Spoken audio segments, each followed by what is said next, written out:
Welcome to the Chief Endurance Officer Podcast. I'm your host, Greg McDonough. Each week, we hear real-time stories from athletes and CEOs on how to maximize performance through an endurance mindset. Let's get started. Welcome to the Chief Endurance Officer Podcast. I'm your host, Greg McDonough. I am super excited about our guest today. He's got a wealth of experience, a strategic mindset brings to the table. He's honed his skills as a visionary leader, always staying ahead of the curve, an avid Ironman competitor, and an inspired cyclist. The CEO of IT Voice, Will Slappey. Welcome, Will. Hey, thanks for having me, Greg. It's great to connect with you. So on our show, we love talking about the endurance mindset. My favorite question is, Will, tell me about how your endurance mindset has impacted your life unexpectedly. Yeah, I think the first time that I kind of understood kind of the endurance mindset was when I was in high school. And I was on a debate team, and I'm a decent speaker, but I'm not the most elegant. And there was a lot of, other competitors that were far more elegant in speaking than I was.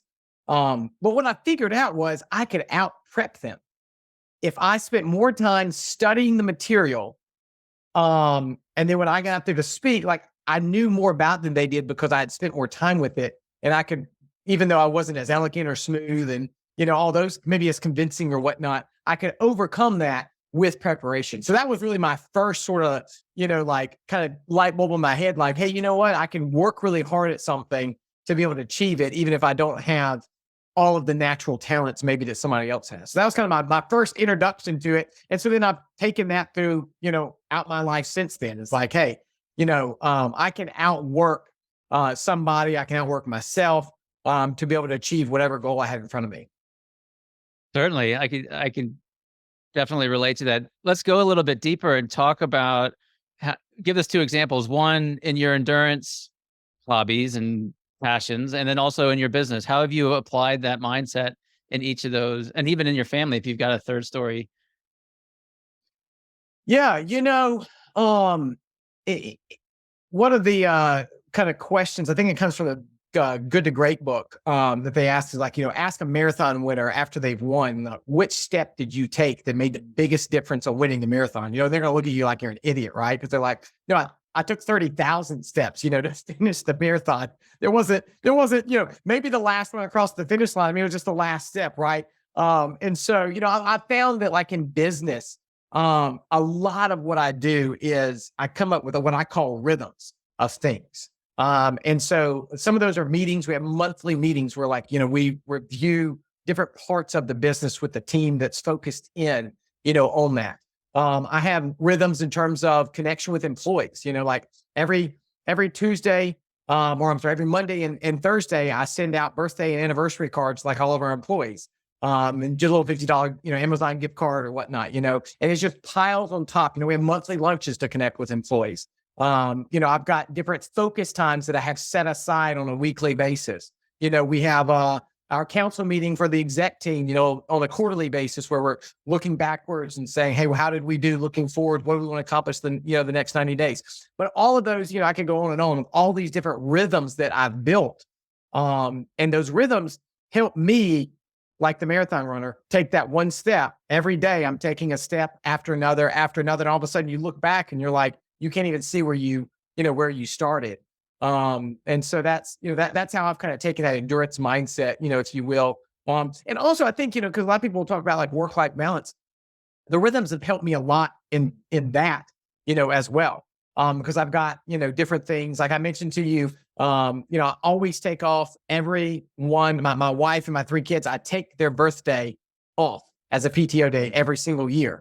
And me and my wife we got a fun trip that I was telling you about earlier, I'm doing the same thing, with my kids. That is a rhythm that I have that keeps me balanced and connecting, with those people who, are important to me. Most people have the holidays, but it's what are other things, that you can attach, to it. I don't know if you want me to talk about all the stuff I do with my kids with financial stuff, teaching them about money and how to do all that kind of stuff. But there's a lot of things like that that I do to teach them, the endurance. And I do think that when you get to there's also, I guess, the other element that you see a little bit in sports, but not as much as you see it in other areas of life, which is a compounding effect. I learned this in college, where I was like, you know what? If I work hard at the beginning of the semester and I learn the material, all the material builds on itself. So by the time you get to the end, like, it gets easier. If you wait to learn it till later, you still have to learn it. Plus, you got bad grades early. And then now you're trying to like play catch up. And the same thing is in life. The sooner that you can do something and learn something and master something, it begins to pay dividends down the road. Obviously, with investing money, you can see the same, sort of thing. I think even in business, investing in the culture, that's why I do like all the things I do from culture wise, is it's investing in those people, because you're going to hit snags on the road and bumps, and then you have that, that foundation to help catch you, that safety net to help, catch you. So there's a lot of different things. There's a little bit like when I did the Ironman. One, I love biking, so I'm probably a little bit biased, but the biking has the highest leverage of the three sports. And so because of that, I spent more time prepping for the bike, because I could get more distance and more time per wattage of energy that I exerted than I could on the swim or the run. So pretty much like my philosophy was like, don't get disqualified on the swim, because if that happens, well, the day's shot. So that's not good. And then just hammer it and kill it on the bike. And then I'll have so much time that like I could crawl the run and still be able to finish, So, and I ended up doing intervals on the run because I couldn't run the whole thing. So ended up doing walk run, to finish it. So, I beat my coach's time on the bike, but my run time was actually longer than my bike time. So if that says anything about. Yeah, that says a lot. Man, there's so much to unpack in there. Let's switch back into the rhythms. Some great examples there. And I do want to talk about your kids' financial planning and the tools and the things that you're doing. But when did you discover routine and rhythm and how it could be beneficial for you in your life? I think I learned a lot of that probably growing up. One particular thing that does come to mind was when I was in college. I kind of love checklists or whatever. And so when I was, my first semester and sitting there with the advisor, figuring out what classes to take, I was like, oh, if I take all these classes, I can like check off these whole chunks, So it's like, okay, this will feel good. So I ended up signing up for 21 hours my first semester in college. And it ended up being 6 classes and 3 labs. So it was 9 total like events, every single week. And I learned very quickly in that, like, for me, like I got into survival mode really quickly, because I ended up with like one day where it's like I had, I don't know, like 9 things due the next like 2 days or something like that. And it was just like, so I figured out, I was like, what, for me to survive, I've got to be prepared. I cannot be waiting. And so that was probably the first time I was like, okay, I'm going to study for this class on this day, study for this class on that day, and starting to put, those rhythms, into place. I also worked through college. So simultaneously like taking those same things, and then, I don't know if it was then or before or later, but I've always loved Outlook. And all of a sudden I was like, most of my rhythms, I'm like, okay, I'm going to schedule it in Outlook, the first Friday of the month, every Tuesday at 9 a.m., whatever it might be. My calendar is absolutely jam-packed. I don't like to do the all-day events because of how it kind of like scrunches the view. So from midnight to like 6 a.m., I'll have all these like little 30-minute, like, they're not really meetings because they're, but I'll put like, there'll be all these like recurring rhythms that, like, if you look on my calendar and you look in that top part, there's like all these things that are all these different rhythms that just, and then when I start the day, it reminds me, oh, hey, it's so-and-so's birthday, or, hey, you need to, get this done by the end of the day. Whatever it might be, that I just throw all those different rhythms up there that I want to get accomplished. And then that gives me the reminder to do it. So those rhythms are kind of reminders on a day, on a specific day. It's not actually time bound. It's not 2:00 on Friday afternoon on the 7th of July. So it depends. So there's some rhythms like, in the company, we have specific meetings. So those will be, like I'm one-to-one with like all my direct reports, so those will be hey, on Monday at 9 a.m. every week we're gonna meet, unless of course somebody needs to cancel, or reschedule or whatever. So there's plenty of them that are time bound. Then there's others that like take somebody's birthday, right? This would be their birthday. Like that's not. That just means at some point I want to send them a text or a message or write them a note or something, right? That I need to do. So some of them are more like simple action items of things. A lot of times those action items will key me to then schedule it on the calendar. So it's like, oh, okay. So I need that. Like all my direct reports, I try to take all of them to lunch for their birthday, every year. And so like, I'll have it on my calendar, shoot the reminder. Then I'll look at both of our calendars and schedule it, at that point. So, sometimes it's just a to-do. Sometimes it's hard coded. Every Friday I have a 4-hour block, that, I'll have for strategic time. And so, like that's all, that's something that's kind of like semi hard coded on the calendar, in terms of what I'm trying to do. So some of them are more blocks and some of them are just kind of reminders. I love it. And we could geek out about time blocking because I've got a passion. I haven't figured it out quite yet, but I'm getting better. One of the things on my to-do list, is the to-do list is the next action that's needed. It's not the end result. And I find when I put the end result on the to-do list, you don't actually get to the next action item. But anyways, getting back to endurance, and athletics, you mentioned discovering that leveraging the bike part of your Ironman preparation produced the biggest yield from a wattage perspective, et cetera. Talk to us about that discovery. Like when and how did you come up with that? Obviously, it's the biggest part, the longest part of the race, usually the most time bound, unless it's you. But talk to us about like when did that light bulb come on, and how do you actually leverage that over the other two disciplines? I guess it was just obvious to me because it's the only one of the three that you're using a machine, right? I mean, swimming there's nothing, right? It's just you and the water. You could argue, I guess, that your running shoes, they got maybe a little spring or something like that, to it, but not much of a machine, there. But I mean, I think maybe what dawned on me was just like looking at, I can easily bike a mile faster than the fastest man can run a mile. And I'm not even like breaking a sweat, right? Because it's not like I'm a great biker, right? I mean, like most any decent biker can do that because the biker just applies that much more leverage. And so anytime you've got a machine that you can leverage, then it's like, okay, if I can figure out how to use that machine better, I can yield a higher output. And there's just, there is some things. I mean, when you're swimming, yeah, can you like, your hands are kind of machines in a bit. And like, yeah, I had a coach to teach me how to do my hands and those kinds of things. And the same with running and the strides and, how you land and, all those different things, there is elements of that. But, you know, um, if you think about like technology or leverage in the simplest form is like a lever bar, right? Like if you're trying to like open a paint can, like you get it, what was it? I think my dad told me when I was a kid, he's like, there's nothing like so tight or so hard that I think it's actually come from like Einstein or something. It's like no object is so big that it cannot be moved with a long enough stick or something along those lines, right? Like if you have a long enough stick, like you can at some point with a small amount of pressure, be able to lever the movement of anything, right? And so when you've got a machine like a bike that, I mean, literally the pedals are on these levers, right? That you are pushing, and lever. So I think it was just kind of a little bit, obvious. And then you bend that with the fact that it happens to be the one that I love doing the most.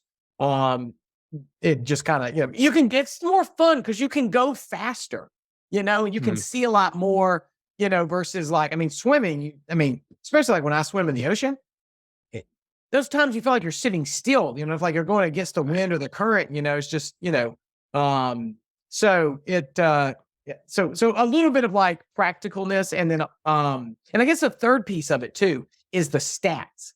So you can't really get good stats on swimming.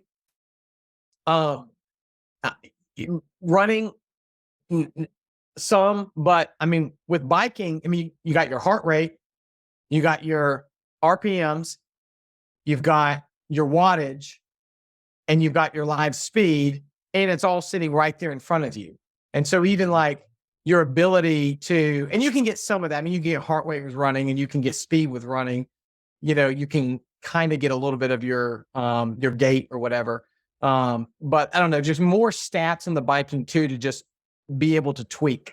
So I also figured out like that the more constant I could hold my wattage, the farther my energy would take me, right? If I'm spiking my wattage, then I'm not going to perform as well as like, I mean, the most ideal scenario, you almost have completely flat wattage for, the entire course. Which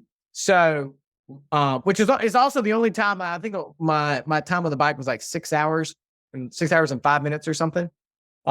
Never got off the bike, never stopped, never stopped moving from when it started rolling. And the cool thing about the Ironman that honestly, I've never done another race where people are running out and handing you water bottles and bananas and, you didn't even have, like most of the other races I've done, you got to like pull over and, grab your stuff real quick and hop back on the bike. So that was a pretty cool experience. So literally never stop moving on the bike for 6 hours and 112 miles. Yeah, because to your point, you don't train that way because you've got stoplights, stop signs, people on the trail. Yeah. You need to refill your water bottles. And you can't go that far without refilling your water bottle. I mean, for me, like, probably max 25 miles, you got to refill your water bottle. So, yeah, the only time I've been able to go anything close to that, which was pretty cool. I love it. I love that. And a special shout out to the volunteers. You mentioned the aid stations and how they're there handing out water bottles and Gatorades and goos and you name it. And if it wasn't for them, we wouldn't be able to achieve, these 14, 15, 16-hour days. And especially the young teenage guys that will run up alongside you and match your speed to hand you, like those guys, I was like, they were like, y'all are so awesome. You don't even have to slow down. Yeah. Unlike the ones that just stand still and you're coming in at them at like 15 miles an hour and you're trying to get, anyway, there's lots of stories of water bottles in front of front tires and then carnage. Will, shifting gears again, you mentioned financial education with your kids and some of these rhythms and tools you're using. I'd love to learn from you what types of things you do with your kids around finances. Yeah. So a lot of what I do with my finances, I put on my CEO hat when I'm looking at finances with my kids. And so I really I kind of ask myself, like, what do I value in employees? Like, what makes a good employee? And so a lot of what I back into is like looking at that. So some of the things that I come to is like somebody that takes self-initiative, somebody who has strong work ethic, also somebody who is kind and generous with other people, right? They don't always take all the credit for themselves. Like these are some of the attributes, that I'm looking for, what makes, a really productive, team member. And so I kind of approach some of it from that perspective. So kind of, it starts at the basis with work, because if you don't work, like it doesn't matter how smart you are. If you don't have a work input, I actually use the analogy of a car in our company, and I start with the engine. Because I'm like, look, if you don't have that work ethic and own it, like it doesn't matter how great of a transmission you have that's going to, be the work smart element. Like you're not going to go that far if the engine's not turning. So you got to have that strong, work ethic. And so like for our kids, like, we have a chore chart, and all the different chores, like they get basically a little star, like we call them bonuses. And there's $1 per bonus that they get. And so anytime that they, do the chores, then they get a bonus on there. And then like taking it to the next level, then I'm like, okay, well, I want to promote initiative. So if you do your chore without being asked, then you get a double bonus. And that's true in real life, right? Like people who have initiative get paid twice as much as the people who have to wait for somebody to tell them what to do. So I incorporate that, into the process. As they start to get older, and they start doing it, like it's their responsibility to put it on the chore chart. Because it's great that, like, in our business, we can solve a problem for a customer. If we don't document it and send an invoice to that customer, they don't just voluntarily write us a check, right? We have to actually document and invoice them, and sometimes even collect from them.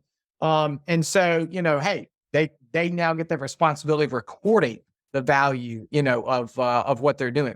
So then well, we call it chore payout, which is supposed to happen every Sunday, but that some of the rhythms don't happen every time. There's some real life that happens. So then, when it gets paid out, then there's 4 different jars that they have.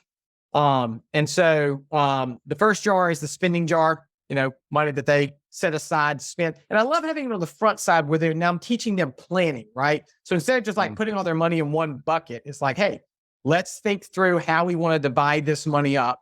And make that decision now, and then kind of segregate it, and then leave those segregations in place. So it's teaching them some of that discipline. So then they can put it in spending. They can put it in savings. If they put it in savings, then I will double it. So every dollar, so they basically every $50 they save, I give them a $100 bill. Now when they get to 1,500, then we go and I take them to the bank. They open a bank account. And then I move the money from their bank account into a green light. I love green light because it lets them invest, into the stock market. So then I stop doubling it. They start to choose stocks that they want to buy. And then, about every month or so, I'll sit down. Hey, here's how your stock's doing. Here's the decisions we've made. And one thing that's really important, like it kind of my wife is on board with it, but this is the part she struggles. I let them make all of the decisions. And she's like, that's a really bad decision. I'm like, I know it's a bad decision, but it's a lot cheaper for them to learn it at this age than it is at another age. If they burn, my daughter out of her spinning jar, like bought this stupidest little puppy attached to this like piece of cardboard thing that you'd ever seen in your life. And it was like $20. My wife was like, why are you letting her buy that? I was like, because it's the cheapest lesson I could ever teach her, to not buy dumb crap. And in fact, 3 days later, she was like, I shouldn't have bought that. Like, I don't even want this thing anymore. And I was like, yes, now she won't buy that, whatever, fur coat or something like that one day, on a whim, because she'll, hopefully learn that lesson. So the savings, doubled, and then we moved to kind of the stock market at some point. I haven't figured out one for giving yet. We have a giving jar. That's the third jar. And I haven't figured out, because I've not wanted to like overly incentivize, on that. So I just try to encourage them to put into giving. And then from that, we give to our church. From that, we give to people in need. A lot of times, especially, the holiday season, we'll put all that money towards, usually we like sponsor some children for, different things. And then they'll also use it for like birthdays and other times that, and there's something really valuable that we've seen, like when they buy gifts for each other and buy gifts for us, that like really instills like, a lot more care and ownership of that versus like, oh, dad just bought a gift for you to give to mom. That doesn't have the same sort of meaning to it.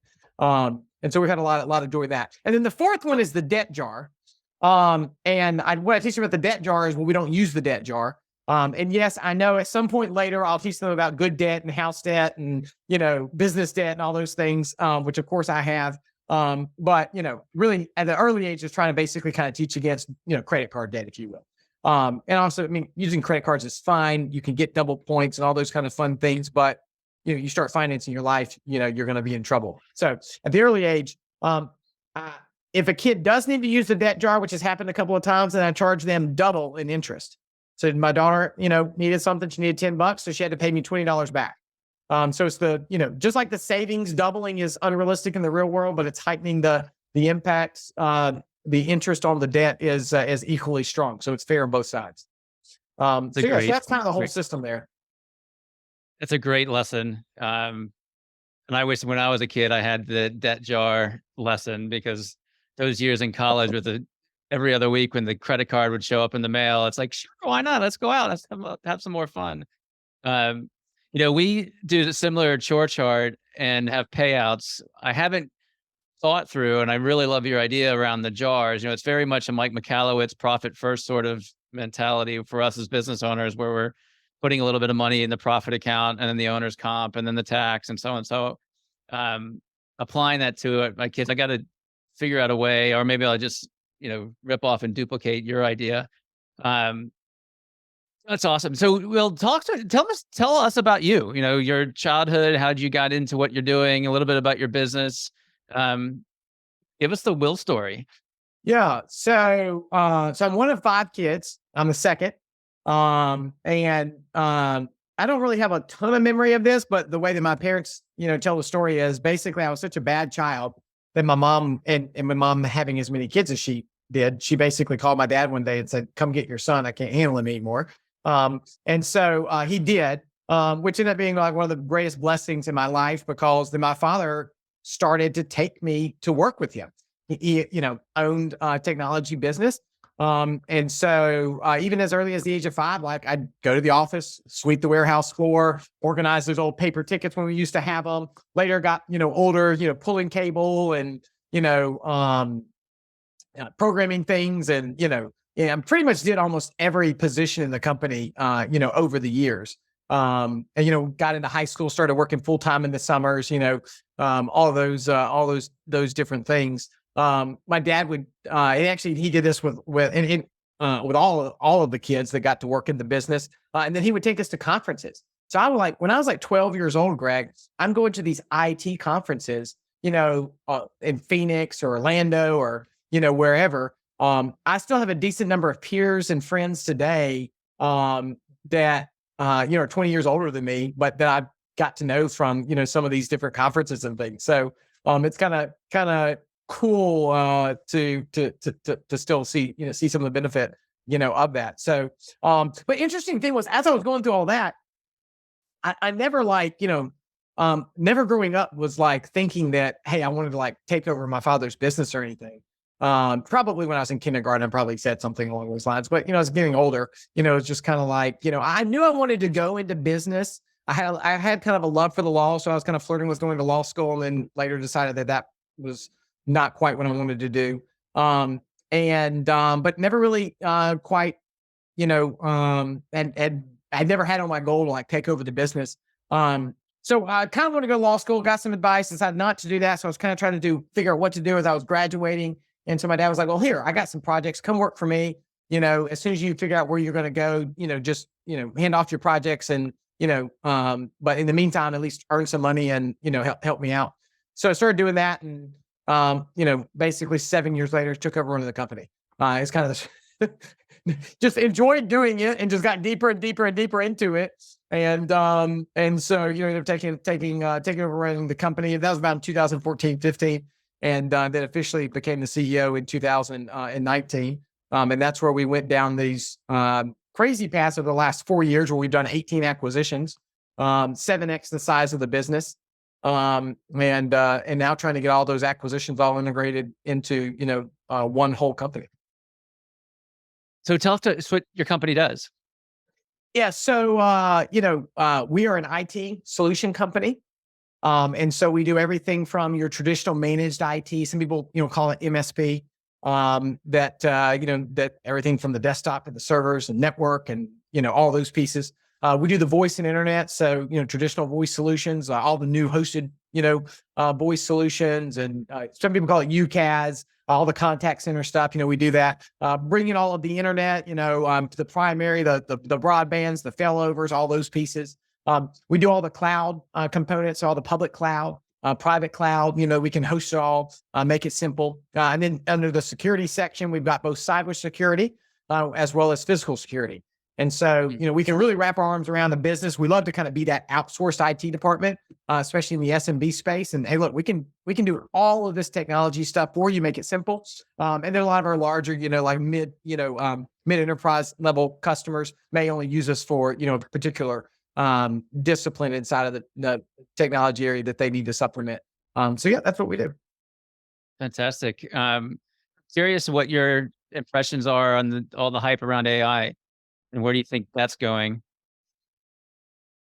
I have these debates back and forth in my head of like, is it really AI or is it just, like a souped up algorithm, so I'm not sure that I completely, I don't know if it's real. I don't know if there really is AI that exists or not in truly in terms of like intelligence. Right.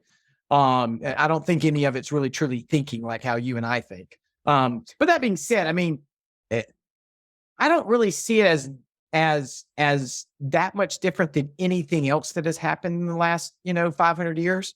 I had a friend of mine the other day, and I thought he had a really good analogy. He said, AI will do to modern processes what electricity did to manual processes. So back in the day, electricity came along. It didn't like revolutionize manufacturing per se, other than it added electricity to where now instead of having a horse having to clamp the hammer thing down, now you add electricity, that could do it. So it just added a lot more power to existing processes that you have. And so I think it's a decent analogy to see, what AI will do. I also had another friend that said, I thought this was a kind of a funny way of saying it. He said, you won't be replaced by AI, but someone who knows how to use AI will replace you. And I thought that was kind of, and you're seeing a lot of that where people, at the end of the day, I don't think that AI, I don't even think we're close to it really having that true thinking ability. But what it does do is it shortens the path for somebody. It gives recommendations. You can say, hey, write me a blog post or whatever, and it writes you something. Like, it still needs a professional with experience to go through and actually make sure it's right and add in the right pieces to it and redo it. But anybody who's ever written something, it's a lot easier to have somebody give you some sort of draft to tweak and change than it is to start from a complete blank page, and so using AI to, we were having conversations about some of it this morning where it's like, if there's 5 things that we need to do for a customer in a particular trouble ticket, well, how could we use AI to maybe do the first 3 automatically for us? And so then now you're, imagine going back to sports. Imagine if you could start the race a mile ahead, you still got to run it. You still got to be in shape. You'd still have to be athletic. But or if I'm biking and if AI is a bike and you're running, I don't care how fast of a runner you are, like, I'm going to beat you every time. And I can be an average biker and still beat you, and you can be the fastest man in the world, So I think it's, anyway, I don't know if I answered your question, but there's all my thoughts. No, it completely did. And it goes back to the point you're making earlier around leverage, right? It's a tool that we can use to leverage our business, our personal life. And the more that we understand it, makes us more competitive compared to those that don't understand it or use it. Yeah. Will, I do have to go back and ask you another question. You're sharing your story about how you took over the business from your father. How are your leadership styles different? Or are they the same? Very. Yeah, and actually, that's a great question, Greg, because it was a big lesson that I had to learn, and he had to learn in the process. For a long time, I tried to be a leader like how he was a leader because he was a great leader. But we don't have the same personality. We don't have the same strengths and the same skill sets as each other. It's actually, if we had, we probably wouldn't have worked as well together because if you're the exact same, that's not as complimentary, as when you have differences. And so, I had to learn how to take the principles of what he did from a leadership perspective, but apply them in my own way. So one of the things, I suck at remembering names. I suck at remembering specific details about people. I think as a leader, it's important to have that personal connection with people. So I supplement it by using my organizational skills. So all of the employees, I have a file on every single employee. And as I learn things about employees, I put it in their file. And then if I know if I'm going to go into an office, I'm going to see employees, I'll go review that stuff. So now I can remember. So I'm I know my memory is not great. And other leaders, I've met people, they can remember anybody's name that they've met in their whole life. I don't know how they do it. It's an amazing skill set that they have. God didn't bless me with that skill set. But hey, I can be organized and I can keep up and I can still have that same care from a leadership perspective, even though I'm leveraging a different skill to be able to, to accomplish that. So, I had to learn okay, how can I do some of the, because I'm very my father's extremely charismatic, off the cuff. He literally grew up as a cowboy on the farm. And so just, just make it happen, grab whatever you can. Whereas for me, I'm very process oriented. You probably heard that, very process oriented. How do we make this repeatable, more efficient? And so I had to lean into my strengths And then also have get other people around me from a leadership perspective that has strengths where I may have some weaknesses, that make sure as a whole leadership team, we've got what the team needs. Thank you for sharing that. There's a short period in my life that I was hoping to take over my father's business. He was a civil engineer. And when I got into college, it was the physics classes and the calculus classes at 7:30 in the morning while not living at home, while, learning how to be a college student. And all that didn't add up. But I did find finance. And then when I fell in love with that, it was all over. But I'm always curious when you see business owners that are in family businesses or have passed down or taken over, like how that dynamic works, because it's hard as a parent, right? Like at some point in time, you go from being a parent to a friend to an advisor to it's just a different relationship. Yeah, we bought, the 18 acquisitions, a decent number of them have been from family types of businesses, and not everybody has, a kid that wants to do that, right? Or is in the right line of, has enough passion for the line of business. I mean, you probably could have taken over, if your dad had a finance business, you probably could have taken it over, but he was civil engineer, which was not, your bent. So, I do think that, sometimes it works out well and sometimes, it doesn't. So kind of holding that loosely is probably, a good idea. One other thing that you said earlier that I wanted to jump back into if we could, because I think it's a really important point, is talking about, the tools and how, something like AI is a powerful tool. Um, and, and I do think that there's a whole, other piece, you hear like this old adage of, power corrupts, and great power corrupts, greatly, or however it goes. And I think that in our modern day, we are seeing more and more power. We're seeing power in AI. We're seeing power in social influence. We're seeing, power in terms of media, and just all the different things that we can see. So I do think that they're, part of your podcast, the endurance element, part of that ultimately is discipline. And one of the things that I see that we are like, if you go back 200 years ago, like everybody had discipline, because if you didn't have discipline, like you would literally die, right? Like if you don't get up and work, like you're not going to have food, right? Unless you were just very, very elite, class or something. But, 98% of the world, like, you had to have work ethic. Otherwise, like you literally would not survive. Whereas today, there's not as much of that pressure there.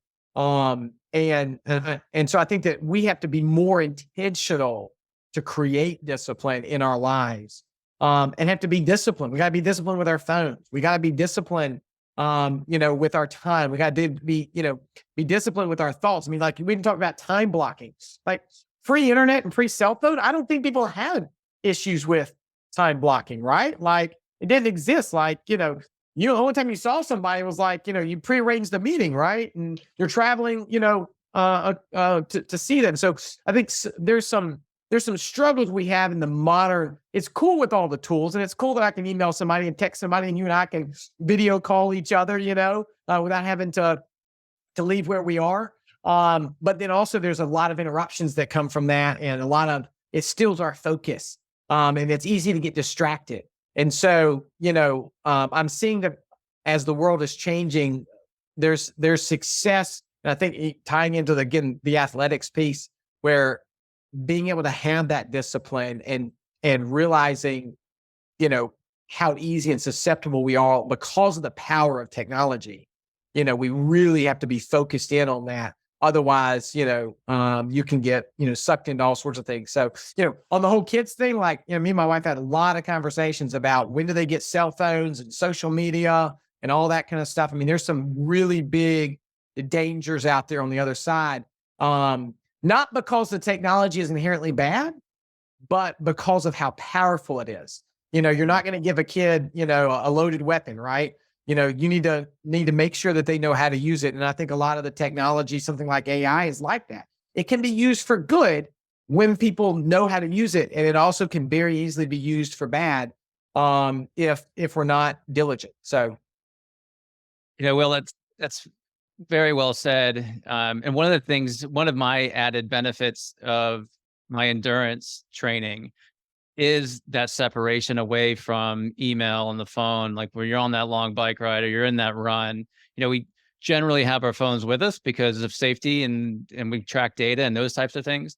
But most likely there's a long periods of time where it's just you in your head thinking about, what am I going to do for this next 15 minutes? When am I going to hit my nutrition? When am I going to hit this? Um, so it kind of brings us back full circle to the Yeah. opening question of like some of these added benefits. Will, for our audience, how can they get in touch with you if they want to reach out and connect? Yeah, I mean, find me on LinkedIn, Will Slappey. I think it's like LinkedIn/Will Slappey or something simple like that. I can shoot it to you. You can like put it on the notes. That's the easiest way. I post pretty much every day. And you'll get, a lot of what you heard here today, the whole gamut. Sometimes I get into specifics on business. I post about some of the stuff I do from a parenting perspective, and then just general leadership stuff. So, and then if somebody has a question for me, DM me, direct message there on LinkedIn. And I always love to engage with people. Fantastic. And we will certainly have those links in our show notes. Will, it's been great having you on the show. I mean, time has just blown by. I love how we let off when we talked about how you could out-prepare yourself to out-prepare your competition. And it was really about the preparation and less about the day of the competition. I took a ton of notes around your financial rhythms with your kids and how you use the jar technique in order for them to learn financial disciplines. Um, and really the overall conversation around rhythms and routine and how we just finished it off talking about tools and AI. We really covered a huge gamut of content. And I asked the audience, if you've got something positive out of this experience, please subscribe to the channel. Please share it with your friends. The insights that Will has provided us today truly are insights that we can use in many different aspects of our lives. So with that, Will, again, thank you for your time. It was awesome having you on the show. Yeah. Hey, Greg, I'll share one last story to close us out here. Please. Because I got asked this question a lot. The people will say, when you did the Ironman, was it the hardest thing you've ever done or the hardest day of your life or, something along those lines? No, not even close. The hardest day was 3 months earlier at 4 a.m. in the morning when it's completely dark and I was by myself on the bike. Turns out I had COVID, didn't know it yet. But I did a 60-mile bike, and that's what people a lot of times miss, right? They miss like, those are the hard days when you have the discipline and you get up and you do what needs to be done in order to get to where you want to go. The day of the race is never the hardest day. It's always those prep days. No one's there clapping. No one's snapping pictures. There's no fanfare. It's just you and the bike, or you and the book, and whatever it is that you're focusing on. That's where you win. And so many people miss that. They see the company that breaks through, and they're like, oh, wow, they got lucky. No, they didn't get lucky. They worked their asses off for 10 years. And, they put a lot on the line. And then at some point, we find out about them when they break through. And I think so many people miss that 4 a.m. in the dark by yourself, realizing that, like, that's when I became an Ironman. Well, I couldn't have said it any better. Thank you for sharing that story. And you're absolutely right. Thanks for having me, Greg. See you, man. It was my pleasure. Thank you. Thank you for tuning in to the Chief Endurance Officer Podcast. To hear more inspiring stories and strategies around the endurance mindset, be sure to subscribe below or visit us at chiefenduranceofficer.com. Until next time, keep pushing those limits.